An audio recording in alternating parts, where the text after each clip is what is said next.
qu'enfanter n'est pas seulement un problème, c'est aussi un problème de temps. Le temps aussi peut se trouver dans une dimension de grossesse pour enfanter une réalité.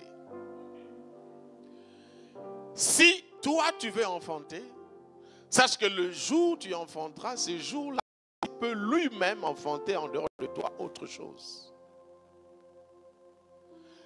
Ça veut tout simplement dire que si le Seigneur te dit ne te glorifie pas du lendemain, parce que tu ne sais pas ce qu'un jour peut enfanter, ça veut dire que tout enfantement par le jour peut influencer ou alter l'influence sur le lendemain. Demain, j'irai en France. Mais tu ne sais pas ce qui va se passer aujourd'hui. Parce que ce qui se passe aujourd'hui va déterminer ce qui va se passer demain. Alors, si tu veux croire en demain, il faut savoir gérer aujourd'hui. Et si tu ne sais pas comment les choses se passent aujourd'hui, tu ne sauras jamais maîtriser ce qui se passe demain. Je rencontre beaucoup de jeunes, surtout des jeunes, qui nous appellent, qui nous écrivent, qui sont dans le ministère, emportés par le zèle, gloire à Dieu, qui vous disent, ah, je vais être, que tu sois un mentor, ainsi de suite. Et puis elle dit, prie pour moi, impose-moi les mains. Impose-moi les mains. J'aimerais être puissant, faire ceci, faire cela, demain comme toi ou plus. Je leur ai dit, si ce n'était que les problèmes d'imposition demain, mon chauffeur aurait déjà commencé une église parce que je le touche chaque jour. Je le salue chaque jour. Mon domestique aurait reçu l'onction parce qu'il est en contact avec moi chaque jour. Le problème de l'enfantement, c'est d'abord le problème de la mission et de la destinée. C'est pourquoi vous allez voir dans la Bible, tous les grands enfants nés des destinées, on a d'abord annoncé pourquoi ils vont venir avant qu'ils ne viennent.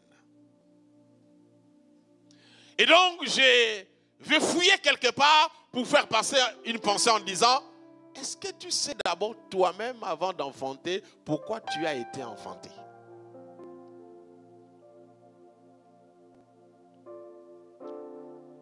Sais-tu pourquoi tu existes? Quand tu te lèves, tu pries.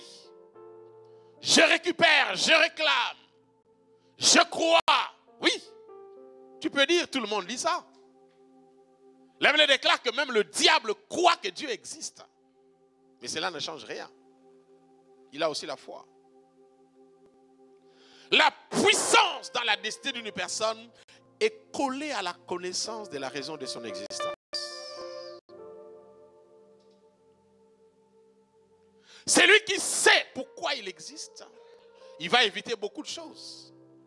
Ah, le frère là est venu, il vous a dit qu'il allait me marier, ça fait 2 ans, et puis il est parti, voilà, je suis déçu, je ne viens plus à l'église, tu commences à développer l'AVC, ah, tu vois, la soeur là m'avait dit ceci, et puis le travail là, le visa, je connais un frère qui est décédé, qui s'est suicidé, Brazzavillois, des nationalités, parce que c'était la 4e fois qu'on lui avait refusé le visa du Canada. Et quand il est parti pour la 4e fois, il a trouvé que son passeport, il n'y avait pas. Cette fois-là, on avait demandé le passeport. Et c'est là, généralement, quand on demande le passeport, ça veut dire qu'on veut mettre le visa. Et donc, pour lui, c'était le visa. Et quand il rentre, il vient, il trouve qu'il n'y a pas de visa. Et donc, quand il monte dans le bateau, il pleurait. Et puis, les gens disent, non, fais-toi calme, c'est pas grave, ça viendra. Les gens étaient distraits, paf, il s'est jeté dans l'eau, il est mort. Donc, pour lui, Jésus est mort pour le Canada. Pour lui, sa vie s'est réduite au Canada. Ça, c'est grave.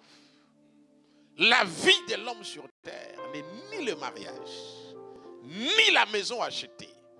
Moins encore le visa, vous qui êtes déjà ici, je parle de quelqu'un qui est à Kinshasa et qui est à la montagne avec son passeport et qui est tenté de briser les démons qui n'existaient pas jusqu'au point où même les démons se demandent est-ce que depuis quand nous sommes devenus des agents de l'immigration pour qu'on nous chasse et qu'on nous empêche d'aller quelque part. Le mariage, les voitures, l'argent, les véhicules, les habits n'ont rien à voir avec la croix et ta vie sur la terre. Ce sont des choses qui nous accompagnent. Mais la vraie raison de ton existence est autre. Et quand Jésus reviendra et que tu seras devant le tribunal, il te demandera pas, bon, dis-moi, tu as combien de maisons et puis les enfants, c'était combien? Bon, tu les as. Il n'est pas là. Il ne sait même pas que tu as une maison parce que ça ne l'intéresse pas.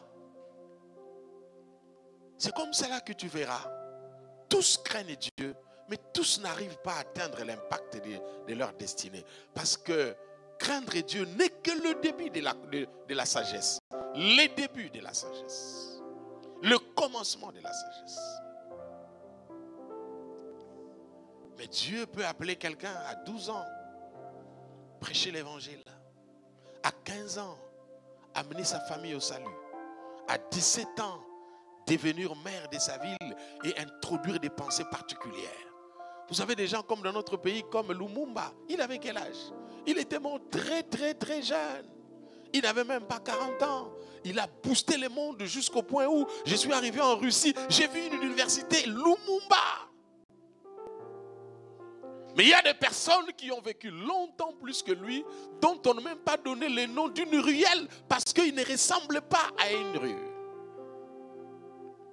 Quand on connaît sa mission, on se concentre sur ça. Même si tu vis 2 ans, tu seras plus puissant que celui qui a vécu 30 ans. Et le reste viendra après. Église, généralement et surtout, nous les jeunes, écoutez-moi, Église. Quand on dit enfantement, il y a quelqu'un qui dit, mais bon, enfantement, je vais enfanter quoi? Mais tu vas enfanter ta destinée. Je parle à quelqu'un? La rencontre avec Jean et Marc, c'est-à-dire, tu dois l'enfanter. Le choix. Parce que c'est lui qui rate le choix de son mariage, hypothèque les 50% de sa destinée. Il est difficile de vivre avec une femme et un homme qui est dans l'Ancien Testament alors que toi tu es dans le Nouveau Testament. Tout cela, ça compte.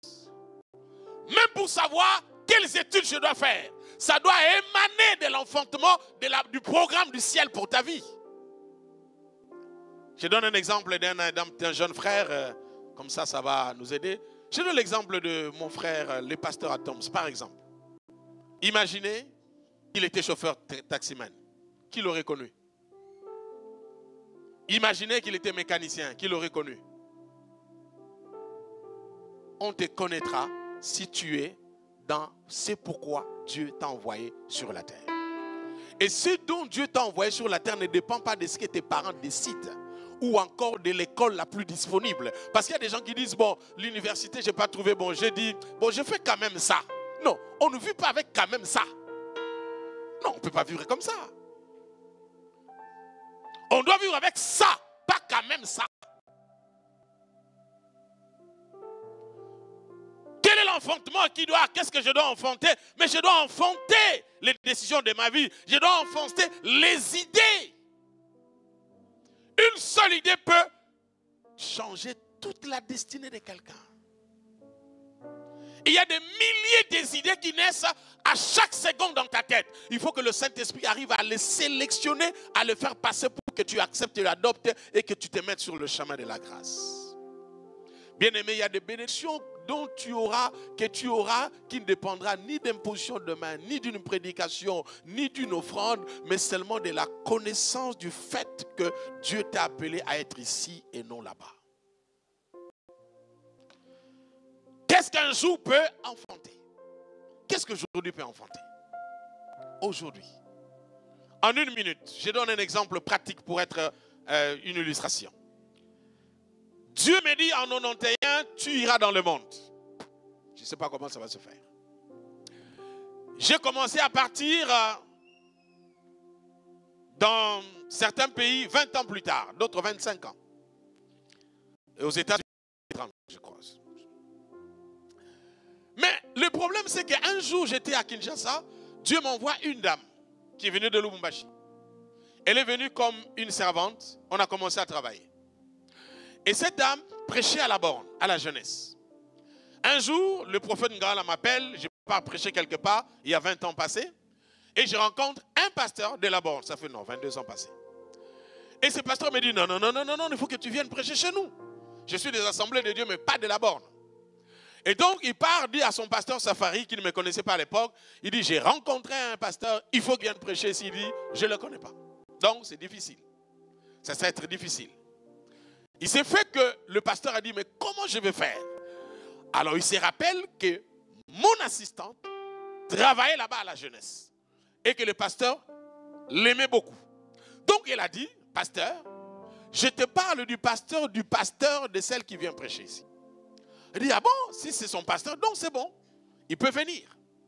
Et donc, quand je viens là-bas, le pasteur Safari dit, je vendrai ton don dans le monde. C'est comme ça qu'il me paiera. La première fois que je suis sorti du pays pour aller dans une mission évangélique dans le monde, c'était avec l'argent de cet homme-là, son argent, argent de poche, argent de billets aller et tout. Je suis parti. C'est de là que tous les contacts du monde sont passés. Maintenant, j'ai un problème.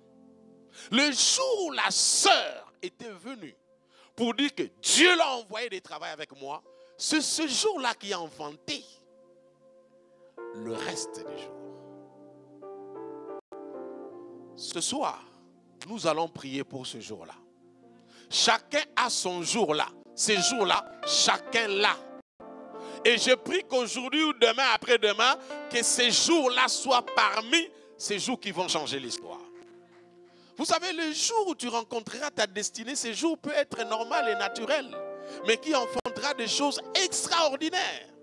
Tu rencontreras quelqu'un peut-être qui n'a pas la tête que tu aimes, mais qui deviendra la clé pour la destinée. J'ai rencontré cette dame parce que Dieu m'avait dit d'aller travailler quelque part. Et si ce jour-là, je n'étais pas... Au fait, chaque jour enfante quelque chose qui t'amène à autre chose. Chaque jour. 21 jours de prière, je ne sais pas si tu es ici depuis le début, mais je crois que l'Éternel va te faire grâce pour la suite. Donc la Bible dit, vous ne savez pas. Ah, moi je prie qu'aujourd'hui, nous sommes les 12, que quelque chose qui va t'amener à changer l'histoire puisse naître avant 23 heures. La deuxième des choses que vous devez savoir, la Bible dit, nous avons vu son étoile. Tout ce que vous cherchez, ce n'est pas des choses que vous créez. Tout ce que vous attendez sont des choses qui ont existé avant vous. Et que l'ennemi connaît. Et que peut-être toi aussi tu connais. Et si cette chose tu la rates, tu rates le reste de ta vie. La Bible dit, nous avons vu son étoile. Généralement, ce sont des prophètes. Ah, je te vois, tu t'appelles X, ainsi de suite. Mais écoutez-moi, les démons voient. Ils savent, vos ennemis voient vos étoiles. Ils connaissent qui vous êtes. Et par rapport à ce que vous êtes, ils savent qui vous êtes. Ils dirigent leur combat par rapport à ce que vous êtes. Mais ce que vous êtes n'est pas encore manifesté. Quand nous disons enfanter là, ce n'est pas des choses que vous créez. Ce sont des choses qui existent, qu'on connaît, qui doivent quitter de l'invisible au visible. Ce sont des choses qui existent déjà. Alors je repose ma question comme au début. Est-ce que tu sais ce qui t'attend? Tu vas enfanter quoi et qui? Il y a un jeune homme qui est en train de me dire, papa, j'aimerais avoir une femme. Et je veux une femme mince. Je n'aime pas des femmes qui sont un peu grasses. Et puis bon, voilà, il trouve à l'église. Là, elle était partie prêcher une soeur. Il l'a épousée. Il ne savait pas que la soeur était mince parce qu'elle avait encore 20 ans. Elle était mince parce qu'elle mangeait encore chez sa mère. Et que là, ça sera sa propre casserole. Et ça sera différent. Au bout de 6 mois, la soeur s'est multipliée en 4. Alors le frère m'a dit, papa, est-ce qu'il n'y a pas moyen de prier pour qu'elle maigrisse? J'ai dit, cette prière n'existe pas encore. Où est-ce que vous allez? Ce que vous voulez avoir demain comme enfant, vous devrez déjà l'avoir dans votre esprit avant de le concevoir. On a parlé de Jésus avant que Jésus n'entre dans le ventre. Sinon, vous ne savez pas où vous allez. Un homme de l'esprit doit savoir où il va, ce qu'il attend. Il connaît. Écoutez, mais si, comment vous appelez ça, les docteurs là, qui gèrent les femmes, comment on vous appelle? Les gynécologues connaissent le sexe avant que l'enfant sorte. Comment toi tu ne connais pas le sexe de ta destinée avant que cela ne sorte? Comment tu n'es pas informé sur ça? C'est par rapport à la connaissance du sexe de l'enfant que la préparation de l'Église se fait. On achète les histoires de femmes ou d'un garçon, d'une fille. Est-ce que ce sont des jumeaux ou c'est un seul enfant? Donc je ne me comporte pas par rapport à ce qui arrivera, mais à cause de ce que je sais de ce qui va arriver demain. Sachant qu'il faisait un peu chaud ici, donc j'ai dit je viens comme ça. Sinon j'allais mettre des histoires bizarres. Pourquoi? Parce que la météo de l'autre pays où je vais m'instruit avant d'arriver. Ma prière, frères et sœurs, est qu'aujourd'hui, lorsque nous allons prier, que les idées de ton avenir naissent avant de toucher le bébé. Sinon, tu risques de rencontrer l'enfant que tu as enfanté et de lui poser la question, qu'est-ce qu'il cherche? Parce que tu n'as pas l'identité de la personne. On ne chasse pas Jésus en son nom. Quand Jésus marche sur les eaux, et vous dites, c'est un fantôme. Et si c'est un fantôme, il faut le chasser. Mais vous le chasserez au nom de qui? De Jésus, alors que lui-même c'est Jésus. Il ne part pas. Je suis convaincu que cette église, par rapport à ce thème, est en train de vouloir expérimenter une dimension nouvelle des choses qui vont arriver. Ton étoile existe. Ton étoile parle de toi. Même si aucun prophète n'en parle, l'Esprit en parle. Ton cœur en parle. Et si tu mets tes genoux par terre, Dieu va te le révéler. Et il saura et tu sauras ce qu'il faut faire. Comme je ne savais pas exactement, en descendant à l'aéroport, où est-ce que j'allais trouver mon train TGV, donc j'ai appelé quelqu'un pour m'aider à faire ça. Parce que la personne sait. Je vais dire une chose. L'enfant qui naît ne peut pas naître sans l'aide des autres. C'est pourquoi même dans la Bible, dans le livre d'Exode, on parle de 5 femmes. Il y a des gens qui sont là. Ce n'est pas leur bébé, mais ils ont la grâce de te permettre à toi d'avoir ton bébé. Et si quelqu'un pense qu'il peut réussir seul sans les sages femmes, l'enfant ne naîtra pas. Ou alors il naîtra, mais tu risqueras de le perdre.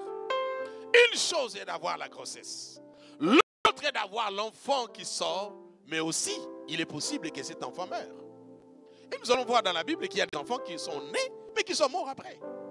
Je dirais même mieux, une maman qui a mis au monde, et elle est morte, l'enfant est resté.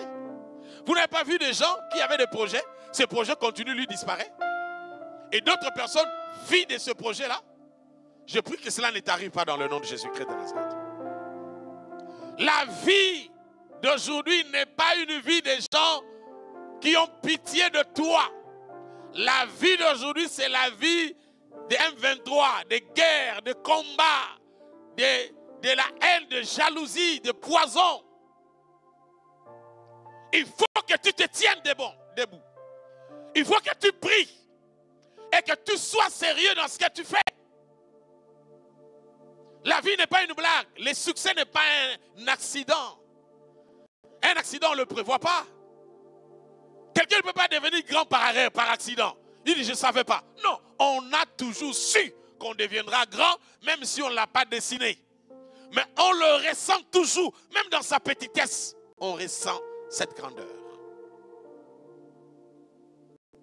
La Bible déclare que il y avait 2 rois qui avaient donné l'ordre pour qu'on puisse empêcher la naissance des enfants.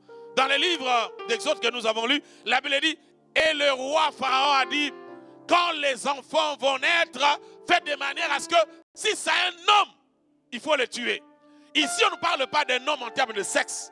On parle d'un homme en termes, à l'époque, quand on dit un homme, ça veut dire c'est lui qui travaille, c'est lui qui va gérer, parce que la femme n'avait pas trop de place dans la société. Ça veut dire que toute bénédiction que le Seigneur met en toi ou par toi, détectée par le diable, est déjà d'une manière prénatale combattue. Il dit avant que l'enfant ne sorte. Il y a des gens qui ont des enfants qui sentent la douleur d'enfantement Et pendant ce temps-là, le diable éteint ou détruit la personne. Ce soir, nous sommes venus pour que tout ce que le diable avait arrêté contre la bénédiction que tu as dans ton ventre ne puisse pas mourir. Je connais un jeune homme, aujourd'hui il a quoi, 22 ans. C'est un multimillionnaire. Il vient de terminer le 5e immeuble à 7 étages. Il a 7 immeubles aujourd'hui. Il a 23 ans. Ce jeune homme a rencontré Dieu très jeune. Et c'était un garçon qui est sorti d'une famille extrêmement pauvre. Mais qui avait un rêve. Et au nom de son rêve, pendant 5 ans, il dormait à même le sol. Écoutez-moi, frère. On ne devient jamais riche avec le salaire. Il ne faut jamais penser devenir riche avec le salaire que tu as. On devient riche avec autre chose. Avec la mission que Dieu t'a donnée. Avec la destinée que Dieu t'a donnée. Et il va créer des histoires. Mais si c'est avec ces 3000 € là, tu attendras longtemps. Tu chasseras les démons de pauvreté. Ils ne partiront pas parce qu'ils ne sont pas là. Ce jeune homme a couru et continue à courir alors que ses grands frères et d'autres personnes étaient en train de croupir. Tout simplement parce qu'il savait qu'il avait une grande destinée et à côté de ça, il y avait un grand combat. Et il ne pouvait pas jouer avec ça. Quand les gens disaient, nous sommes en train de faire les vacances, lui, il était en prière. Quand il disait, nous sommes en train de nager, il est en train de prier. Bien-aimé, l'heure est grave. Celui qui mange, il sait pourquoi il mange. Moi, je n'ai pas le temps de manger. Celui qui regarde la télé, il sait pourquoi il regarde la télé. Moi, je fais autre chose. Ne pensez pas que si vous êtes dans le même gate, que vous aurez le même avion. Même si vous avez le même vol, vous n'aurez pas le même siège. Ne vivez pas comme l'autre. Un jeune homme m'a vu à la montagne il y a 2 mois, m'a dit, papa, tu fais quoi à la montagne? J'ai dit, prier. Il dit, toi aussi tu continues à prier à la montagne. J'ai dit, parce que la montagne c'est pour qui? Il dit, c'est pour nous qui se cherchons. J'ai dit, moi aussi je me cherche. Celui qui pense être arrivé déclare le décès de sa mort. On n'arrive jamais. On n'est jamais arrivé. Il faut se battre. Jeune homme, pendant que tu as 1000 €, il y a un autre garçon de ton âge qui a un projet de 45 000 €. Chère dame, pendant que tu es en train de tresser les cheveux, il y a une autre dame qui écrit un projet de 100 millions d'euros. Ne pense pas être le plus grand que tous. Et ce que tu fais, si tu ne le fais pas, l'autre le fera. Et Dieu n'a pas le temps pour te cajoler. Si tu réussis, c'est bon. Si tu échoues, il passera à la main d'une autre personne. Mais ma prière est que ce que tu as eu comme grossesse avec le Seigneur, que tu puisses enfanter cet enfant-là. La Bible dit, on voulait tuer les enfants dès la naissance. Il y a des destinées qui meurent dès la naissance. Dès que tu es arrivé à Lille, c'est fini. Dès que tu arrives en France, c'est fini. Mais Dieu est grand. La Bible dit, ces femmes-là n'ont pas obtempéré. Elles n'ont pas fait ce que le monsieur avait demandé de faire. Aujourd'hui, nous allons arrêter toute mort subite des destinées. Que ta destinée ne meure pas. D'une manière subite, non. Il arrive quand je suis à Kinshasa et je suis avec sur mon petit vélo, ma petite moto, de rencontrer sur la route des amis extrêmement intelligents à l'école à l'époque. Tu ne pouvais même pas t'approcher d'eux. Des grandes familles, des renom. Et il est là, il demande l'argent. Tu ne comprends pas. C'est-à-dire, tu te demandes qu'est-ce qui s'est passé pour que lui devienne moi et moi je devienne lui. Est-ce que je parle à quelqu'un? Mais quand on était jeunes, eux venaient ici en France en vacances, nous on allait à Yolo comme c'était à côté de Fikine pour aller à la foire. Et donc à la rentrée scolaire, quand ils disaient, ben nous étions ici, nous étions là-bas, nous on disait, ben on était à la 11e rue du Mété, et puis après, bon voilà. Mais à un moment donné, les gens ont cru que ce qu'ils avaient, c'était comme des acquis. Et on commence à jouer avec ça. La Bible dit, le diable est un voleur. Il viendra te prendre ça. Rien n'est acquis. Chaque jour, tu dois veiller sur le bébé. Tu dois veiller sur l'enfant. Chaque jour qui passe. La Bible dit, vous ne savez pas ça qu'un jour peut enfanter. Chaque jour qui passe. Je ne comprends pas pourquoi les jeunes sœurs qui étaient à la chorale, quand elles se marient, elles ont des enfants, elles ne chantent plus. Pendant que les pasteurs qui étaient célibataires, qui se marient, continuent à être pasteurs. Qui vous a appris que servir Dieu est rattaché à une certaine statut, un certain statut? Ce que nous oublions, c'est que servir Dieu alimente la vie séculière de notre être. Ce que nous vivons dans le séculier tire sa force dans ce que nous faisons dans la maison de Dieu. Et la Bible dit, est-ce que un pays peut naître en un seul jour? Ça veut dire quoi? Ça veut dire qu'il y a des enfantements élastiques et des enfantements brusques et instantanés. Mais généralement, quelqu'un peut enfanter sa destinée pendant 30 ans. En train d'enfanter, en train de pousser pendant 40 ans. Tu es en train d'enfanter ton ministère pendant 50 ans, ton mariage, tes enfants. Et si tu arrêtes, tout s'arrête. Aux parents, j'ai dit Amen. Mais ce qui me touche plus, c'est plus les jeunes. Les jeunes, nous sommes embrouillés dans des choses bizarres. J'ai une de mes cousines qui est tellement belle. Elle me disait la fois passée, papa, j'ai dit, mais tu te maries quand? J'ai dit, oh, elle m'a dit, non, non. De toute façon, je suis belle, j'ai encore le temps. Quand je voudrais, j'ai dit, madame, le mariage basé sur la beauté physique n'existe plus. C'était un mariage qui était conçu vers les années 43 et qui a été révoqué. Aujourd'hui, on n'a pas besoin de ton sourire, ni de tes fossettes. On a besoin de ton logiciel intérieur qui parle de là où tu vas m'amener. Parce que là, on ne va pas vivre avec ton sourire. Hein. Où je suis un bel homme et on va t'amener où? On n'a pas besoin de bel homme ici. On a besoin de têtes. Pour l'avenir, on a besoin de têtes. Je préfère épouser une femme qui marche en reculant, mais qui sait là où nous allons, que autre chose. Tout ça, c'est enfanté. Tu as ta petite jupe, tu penses que c'est la vie. Il y en a qui en ont 35. Il y a un frère qui était dans l'avion, il était assis dans ce qu'on appelle, vous appelez ça quoi? Classe affaires, business class. Il prend les photos. J'ai dit, mais dans le business là, même la dame là qui sert là, elle est aussi en business, non? Mais elle n'a pas payé. Qu'est-ce que vous pensez? Parfois les gens sont distraits de la vie. Business class, ce n'est pas la vie. Ce n'est pas ça la vie. Et puis, laissez-moi vous apprendre, la majorité qui sont en business ne paye pas. Soit une église l'a invité là à payer, soit son travail a payé le billet, soit c'est, écoutez, il y a beaucoup de gens qui ne payent pas.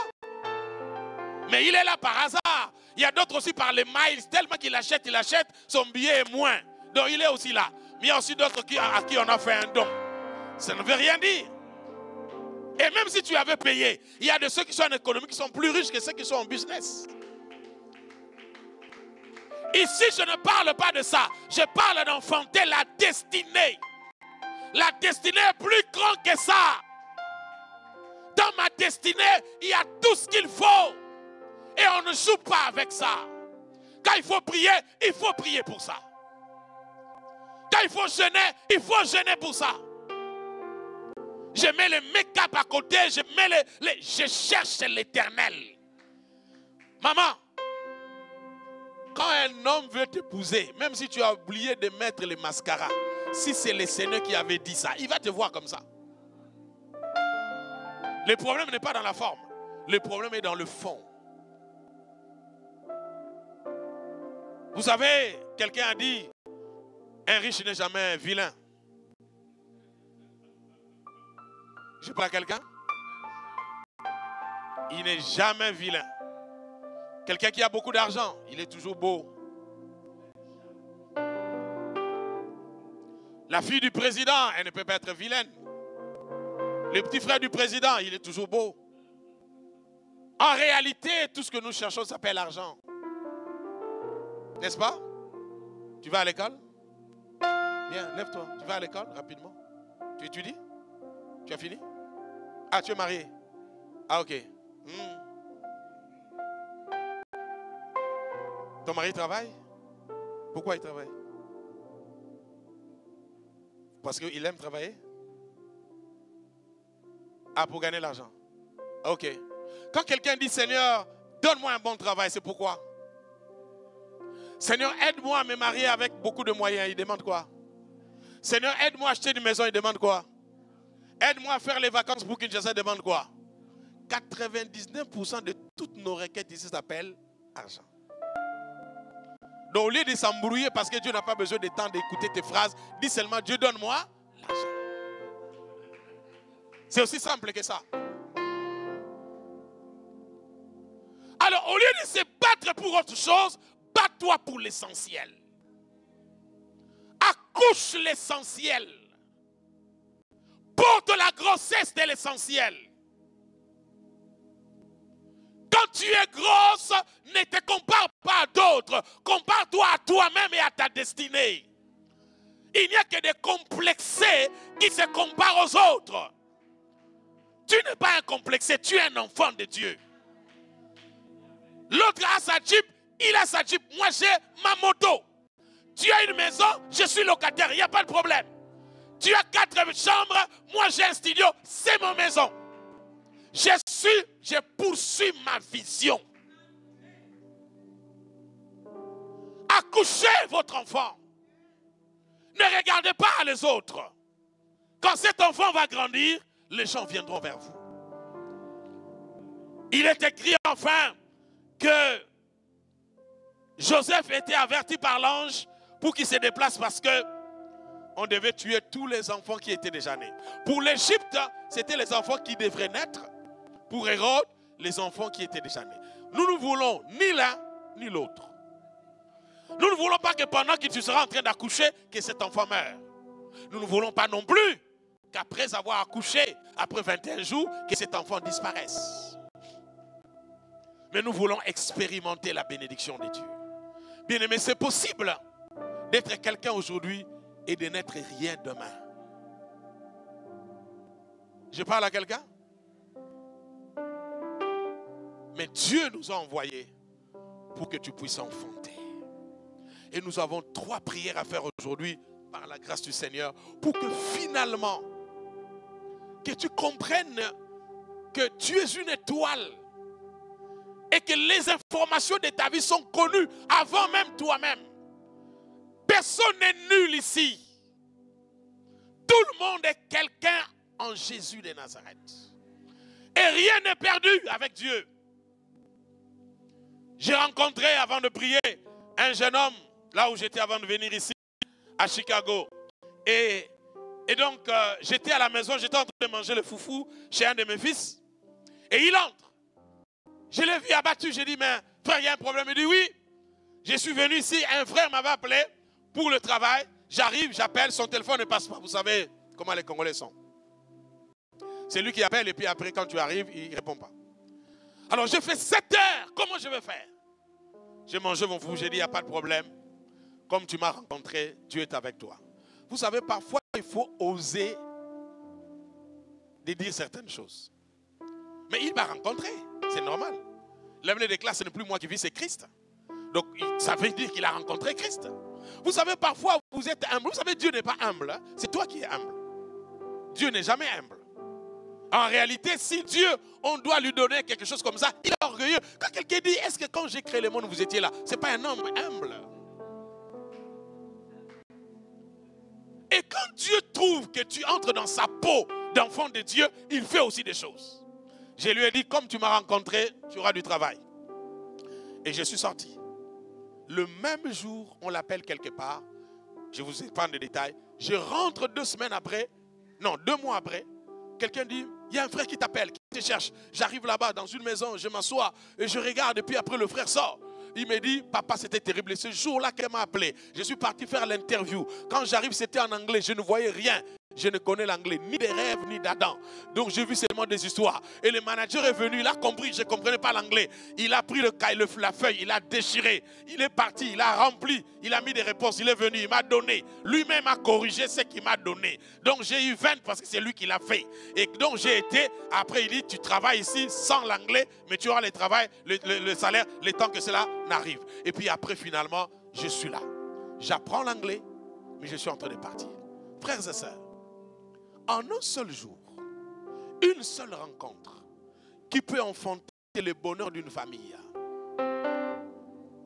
Il n'y a pas de choses qu'on perd avec Dieu.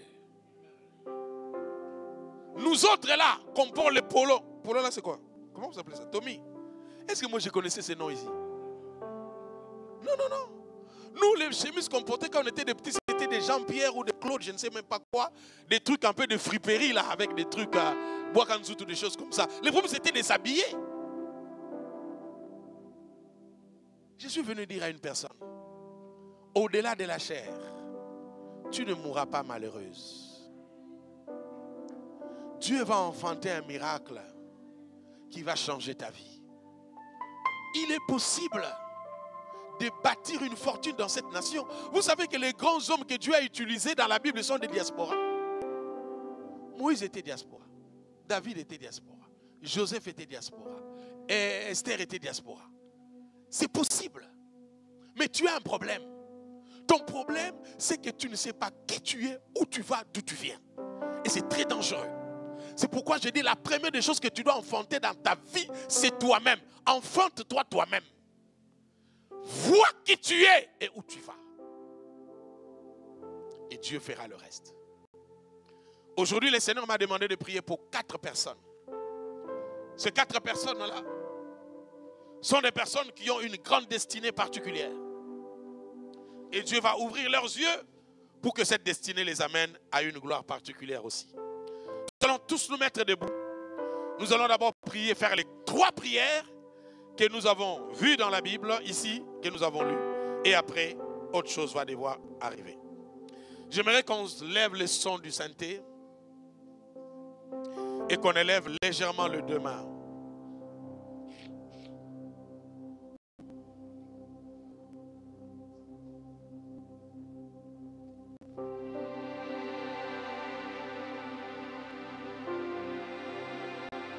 Quand on dit enfantement, ça veut dire déjà que la stérilité est exclue.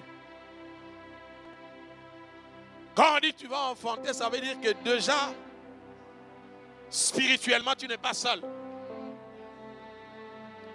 Quand tu dis enfanter, ça veut dire que la loi de la pauvreté et de l'imitation est exclue. Parce que celui qui enfante devient 2 ou 3. Et tu vas aller au-delà des limites. Mais nous avons appris dans la Bible que le roi dit aux femmes, quand les enfants vont naître, tuez-le. Nous allons d'abord prier pour que toute loi, tous les autels maléfiques qui crient contre ta destinée, qui veut que ta destinée meure avant même qu'elle ne se manifeste, que ces autels-là se taisent dans le nom de Jésus-Christ. Que tous les plans et projets